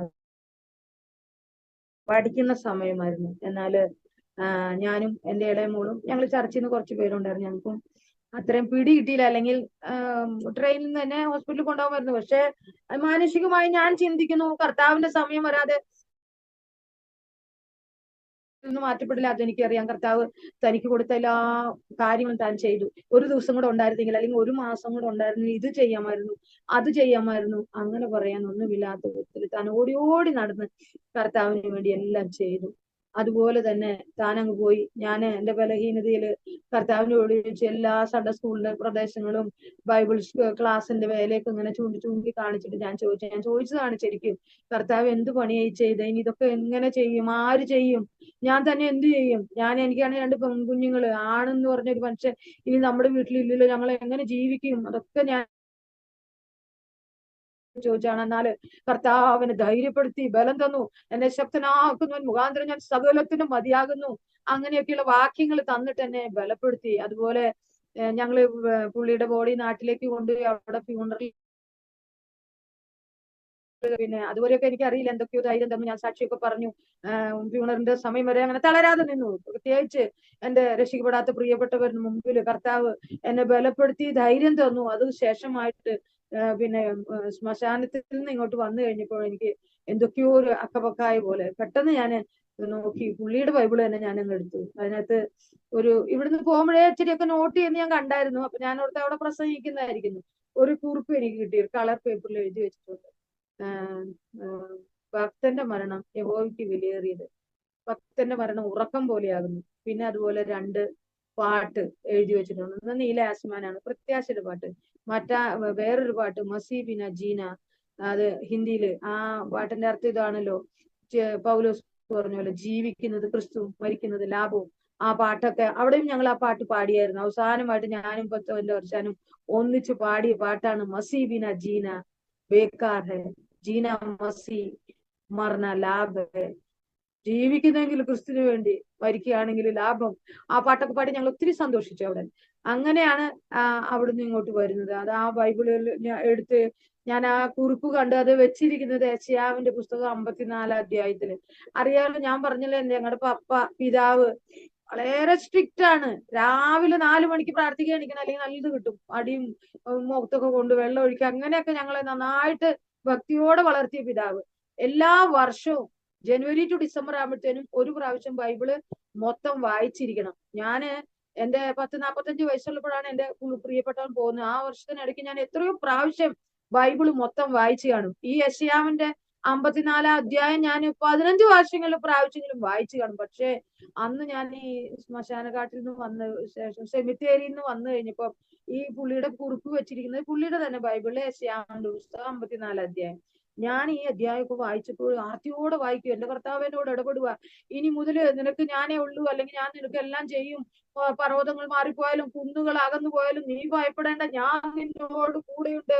അങ്ങനെ അന്ന് 54 അധ്യായം ഞാൻ വായിച്ച് എല്ലാ വാക്യങ്ങളും എനിക്ക് കാണുമ്പോൾ യേശുവെ, ഞാൻ ആദ്യമായിട്ട് അത് കാണുന്നത് പോലെ ഞാൻ ആർത്തിയോടെ വായിച്ചു. അത് ഞാൻ 1-2 പ്രാവശ്യം വായിച്ചു കഴിഞ്ഞപ്പോൾ എനിക്ക് വളരെ ആശ്വാസം തോന്നി. ദൈവീക സമാധാനം എന്റെ ജീവിതത്തിൽ വന്നു. അങ്ങനെയാണ് എനിക്ക് കർത്താവ് എന്നെ ബലപ്പെടുത്തിയത്. അന്ന് മുതൽ ഇന്ന് വരെ സമയാസമയത്ത് വചനം തന്നെ എന്നെ ബലപ്പെടുത്തിക്കൊണ്ടിരിക്കുന്നു. എല്ലാം ചെയ്യുവാന്. ഞാൻ പറഞ്ഞല്ലോ, കടയിൽ പോലും പോവാൻ ഒറ്റയ്ക്ക് അറിയാത്തൊരു വ്യക്തിയായിരുന്നെങ്കിലും ഈ വർഷാനുള്ളപ്പോൾ നടന്ന സൺഡേ സ്കൂളുകളും ബൈബിൾ ക്ലാസ്സുകളും ബൈബിൾ സ്റ്റഡീസും അതുപോലെ ചർച്ചിന്റെ കാര്യങ്ങളും എല്ലാം പുള്ളി ചെയ്തതെല്ലാം ചെയ്യുവാൻ കർത്താവ് എന്നെ ബലപ്പെടുത്തി. ഒന്നിനും കഴിവില്ലാത്തവളായിരുന്നു, എന്നാല് കൃപയാൽ എന്നെ നടത്തി. അത് മാത്രമേ എനിക്ക് പറയാനുള്ളൂ. അതിനുശേഷം ഞാൻ സെക്ടർ 6 ഇവിടെ സെക്ടറുകളാണ് ഇവിടെ. സെക്ടർ 6 ഒരു സ്ഥലത്ത് ബൈബിൾ ക്ലാസ് ഉണ്ടായിരുന്നു എനിക്ക്. അപ്പൊ അവിടെ അനേക ഹിന്ദുക്കൾ വരുമായിരുന്നു. അവിടെ പ്രതികൂലമുള്ള സ്ഥലമാണ്. ഏതോ ആളുടെ ഒന്നുകിൽ സഹോദരി വന്ന സഹോദരനായിരിക്കും കൊണ്ട് SP ഓഫീസിൽ കംപ്ലൈന്റ് കൊടുത്തു. ഇവള് പിന്നെ കൺവേർട്ട് ചെയ്യുന്ന ആളാണെന്ന്. അത് എന്നെ ബൊക്കാരെന്ന് ഓടിക്കണം, അതായിരുന്നു അവരുടെ ഉദ്ദേശം. അതിനുവേണ്ടി എന്റെ സ്കൂളിലേക്ക് പ്രിൻസിപ്പളിന് ഫോൺ വന്നു. SP ഓഫീസിൽ ഇന്ന സ്ഥലത്ത് ജോലി ചെയ്യുന്ന ആളാണെന്ന് മാത്രം പറഞ്ഞു. താമസ സൗകര്യം സ്ഥലം പറഞ്ഞായിരുന്നെങ്കിൽ എന്നെ പേഴ്സണലായിട്ട് വിളിക്കുമായിരുന്നു. ഇത് സ്കൂളില് പ്രിൻസിപ്പളിന് ഫോൺ വന്നു SP ഓഫീസിൽ നിന്ന്. അങ്ങനെ എന്നെ പ്യൂൺ വന്ന് വിളിച്ചു, പ്രിൻസിപ്പൾ വിളിക്കുന്നു പറഞ്ഞു. ഞാൻ ചെന്നപ്പോ എന്നോട് ചോദിച്ചു, എന്താ കാര്യം? SP ഓഫീസിൽ നിന്ന് ഫോൺ വന്നല്ലോ എന്ന് പറഞ്ഞു. എന്നെ വിറയ്ക്കാൻ തുടങ്ങി. ഞാൻ ആരുമില്ല. അപ്പൊ അന്ന് എന്റെ മക്കളൊക്കെ പഠിക്കുന്ന സമയം, മൂത്ത മോള് ഒക്കെ എല്ലാവരും 2 പിള്ളേരും പഠിക്കുന്ന സമയം, ഞാൻ തന്നെയുള്ളൂ. അങ്ങനെ പിന്നെ പെട്ടെന്ന് എനിക്ക് ഇവിടെ ഹെൽപ്പിന് ഞങ്ങളുടെ സഹോദരങ്ങളൊക്കെ ഉണ്ട്. ചർച്ചിലുണ്ടായിരുന്നതാണ് ഒരു അന്ന ആന്റിയും സാമംഗളും. അന്ന് ഇവര് അവരുടെ അടുത്ത് ഞാനിങ്ങനെ അവിടുന്ന് സ്കൂളിൽ നിന്ന് വിളിച്ചു പറഞ്ഞു, സിസ്റ്ററെ ഇങ്ങനെ ഒരു കാര്യമുണ്ട്, SP ഓഫീസിൽ വിളിപ്പിച്ചിട്ടുണ്ട്, 4 മണിക്ക് ചെല്ലണം എന്ന് പറഞ്ഞിട്ടുണ്ട്. അപ്പൊ അവര് പറഞ്ഞു ഞാൻ വരാം, ഞങ്ങളും വരാന്ന് പറഞ്ഞു. അങ്ങനെ ഞാൻ സ്കൂളിൽ നിന്ന് വന്നു. 4 മണിയാകുമ്പോൾ പോവാനായിട്ട് ഒരുങ്ങിയിരിക്കുമ്പോഴാണ് ഭയങ്കര ആന്തി തൂഫാനും മഴയും. അപ്പം ഈ SP ഓഫീസിൽ നിന്ന് തന്നെ ഞാൻ സ്കൂളിൽ നിന്ന് ഞാൻ പേഴ്സണലായിട്ട് വിളിച്ചല്ലോ. അപ്പൊ പിന്നെ എന്റെ പേഴ്സണൽ നമ്പർ കിട്ടി. ആ വിളിച്ചിട്ട് പറഞ്ഞു, മാഡം ഇന്ന് വരേണ്ട, ഭയങ്കര ആന്തി തൂഫാന, ഞാൻ വീട്ടിൽ പോവാ, നാളെ 4 മണിക്ക് വന്നാൽ മതി. അങ്ങനെ അപ്പോഴും നമുക്ക് ഒരു ദിവസം കൂടെ ടെൻഷനായി. എന്താണെന്ന് അറിയണമല്ലോ, കംപ്ലൈന്റ് ആണോ ഇനി വേറെ എന്താണെന്ന് അറിയില്ലല്ലോ. SP ഓഫീസിലേക്ക് വരാൻ പറഞ്ഞു. ഞാൻ ഈ സാറിനെ വിളിച്ചു ചോദിച്ചു, എന്താ സാറേ കാര്യം ചോദിച്ചു. പറഞ്ഞു, അയ്യന മാഡം ബാത്തരത്തെ എന്ന് വന്നാ മതി, ഇവിടെ വെച്ച് സംസാരിക്കാന്ന് പറഞ്ഞു. അത് പറഞ്ഞില്ല എന്തിനാണ്. അത് അന്ന് രാത്രിയെല്ലാം ഞങ്ങൾ പ്രാർത്ഥിച്ചു. NSS സാമുകൾ എന്റെ കൂടെ നിന്ന് കേട്ടോ. അവര് പറഞ്ഞു നിങ്ങൾ അവിടെ കിടക്കാം, ഇവിടെ തന്നെ വന്ന് വേണ്ട, കുഴപ്പമില്ല, അങ്ങനെയൊക്കെ പറഞ്ഞ് പ്രാർത്ഥിച്ച് പിറ്റേ ദിവസം 4 മണിക്ക് ഞങ്ങൾ ചെന്നപ്പോ കുറെ നേരം അവിടെ ഇരുന്നിട്ട് ഈ മനുഷ്യൻ വിളിക്കുന്നില്ല. അവിടെ എന്തൊക്കെയോ കേസിന്റെ കാര്യങ്ങളൊക്കെ എടുത്ത് നടന്നുകൊണ്ടിരിക്കുക. അങ്ങനെ ചെന്ന് കഴിഞ്ഞപ്പോ എന്നോട് ചോദിച്ചു, പേരൊക്കെ ചോദിച്ചു. അപ്പൊ ഇവിടുത്തുകാരിയല്ലല്ലോ. അല്ല, ഞാൻ കേരളത്തിലെയാ, എന്തോ പരിപാടി ചോദിച്ചു. ഞാൻ പറഞ്ഞു സ്കൂൾ ടീച്ചറാ. അങ്ങനെയല്ലല്ലോ അറിഞ്ഞത്, സെക്ടർ 6ലേക്ക് പിന്നെ എന്തിനെങ്കിലും പോവാറുണ്ടോ എന്ന് ചോദിച്ചു. ഞാൻ പറഞ്ഞു ഞാൻ പോവാറുണ്ട്, പ്രേയറിന് പോവാറുണ്ടെന്ന് പറഞ്ഞു. എന്ത് പ്രേയർ എന്ന് പറഞ്ഞു, ആരെ പ്രേയറിന്? ഞാൻ പറഞ്ഞു രോഗമുള്ളവര്, കഷ്ടമുള്ളവര്, വിഷമമുള്ളവരൊക്കെ വരും, ഞാൻ അവർക്ക് വേണ്ടി പ്രാർത്ഥിക്കും, അവരങ്ങനെ സന്തോഷമായിട്ട് പോകുന്നു പറഞ്ഞു. അപ്പം പുള്ളി നല്ലൊരു മനുഷ്യനാ. എന്നിട്ട് ചിലപ്പോ ആർക്കെങ്കിലും ഒക്കെ ആശ്വാസം കിട്ടുന്നുണ്ടായിരിക്കും, പക്ഷെ എല്ലാവർക്കും ഇല്ല. ഒരു വീട്ടിലെ ഒരാൾക്ക് ആശ്വാസം കിട്ടും, അടുത്ത ആള് അത് ഇഷ്ടപ്പെടുന്നില്ല. അതുകൊണ്ട് ഇനി മേലിൽ അവിടെ പോയേക്കരുത്. ആർക്കെങ്കിലും നിങ്ങളെ പ്രാർത്ഥിക്കണമെന്നുണ്ടെങ്കിൽ നിങ്ങളുടെ വീട്ടിലേക്ക് വിളിക്കുക, അവിടെ പോകരുത്. അവരെ ഇങ്ങോട്ട് വിളിച്ച് പ്രാർത്ഥിച്ചോ. ഇവിടെ ജോലിക്ക് വന്നതല്ലേ, ജോലി മാത്രം ചെയ്താൽ മതി കേട്ടോ, ഈ വക കാര്യങ്ങളിലൊന്നും ഇനി ഇടപെടരുത്. ഫസ്റ്റ് ടൈം ആയതുകൊണ്ട് ഞാൻ വാൺ ചെയ്ത് വിടുവാ, ഞാൻ കേസ്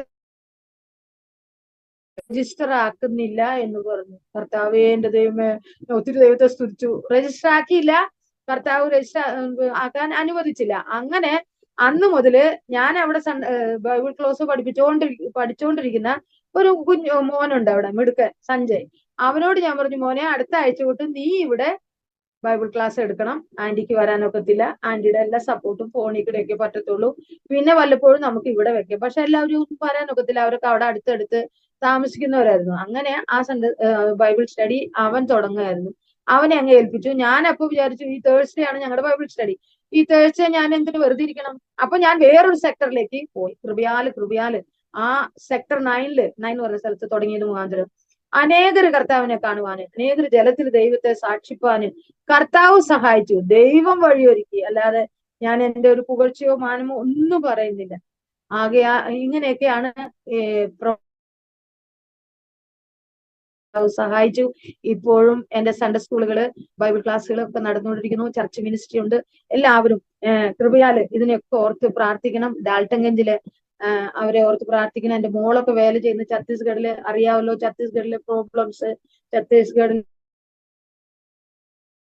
കഴിഞ്ഞ മെയ് മാസം മൊത്തം ഇവർക്ക് ആരാധന നടത്താൻ പറ്റിയില്ല. ഇവർ ആരാധിച്ച് 10:30 ഇവർ കഴിയാറ്. അന്ന് 5 മിനിറ്റ് മുന്നേ അങ്ങോട്ട് ഇവർ വീട്ടിലേക്ക് പോയി.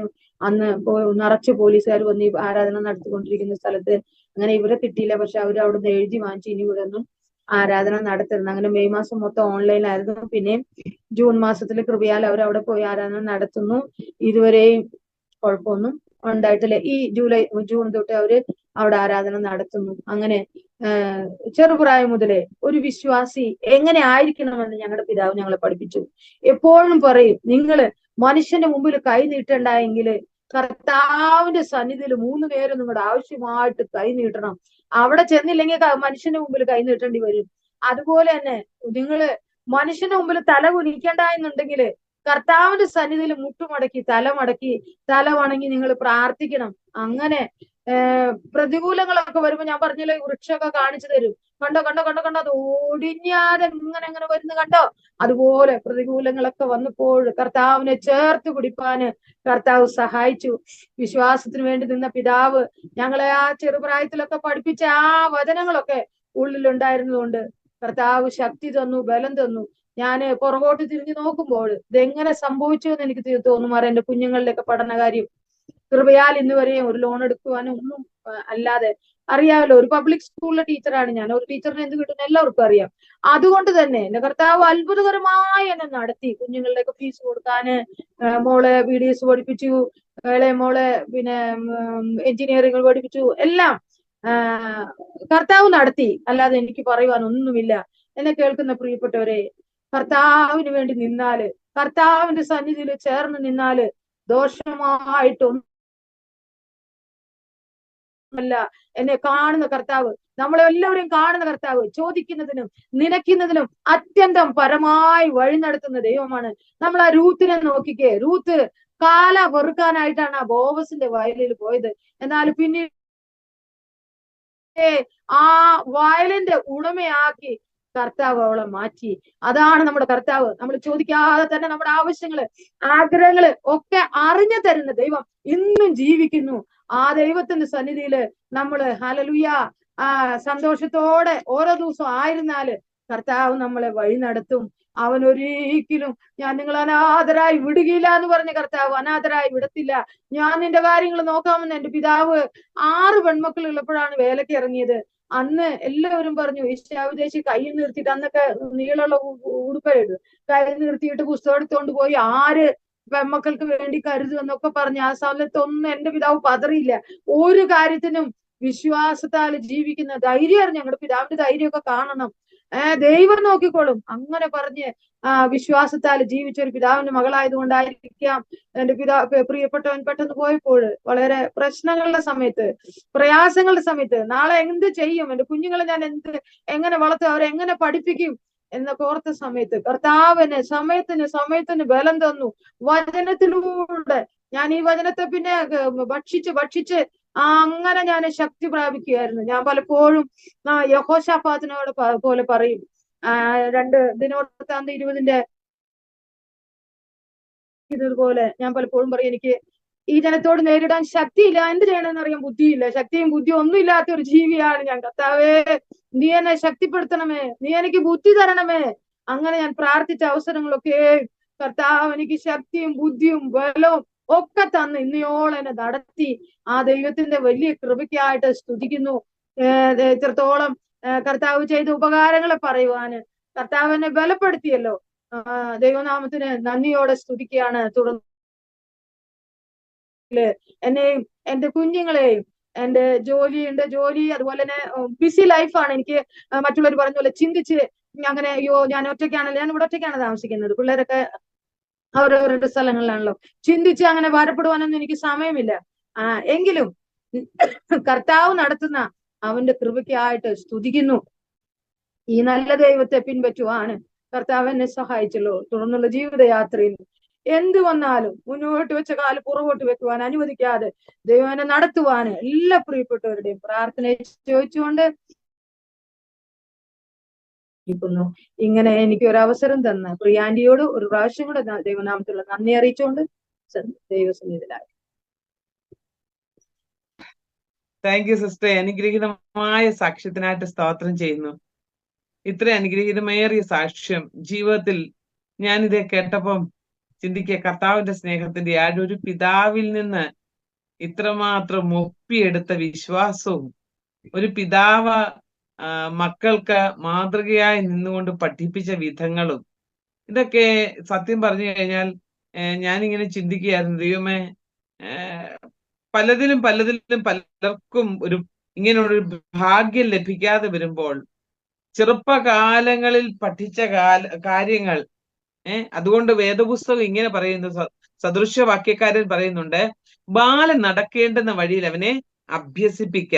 അവൻ വൃദ്ധനായാലും അത് വിട്ടുമാറുകയില്ല. അത് ലില്ലി സിസ്റ്ററുടെ പിതാവ് അത് തന്നെയാണ് ചെയ്തത്. അതുകൊണ്ട് തീർച്ചയായിട്ടും കർത്താവിന്റെ ദാസിക്ക് ഇന്നത് വളരെ അസറ്റാണ്. അന്ന് ഒരു പക്ഷെങ്കിൽ ഞാൻ ആ വാക്കുകൾ ഓർക്കുകയായിരുന്നു.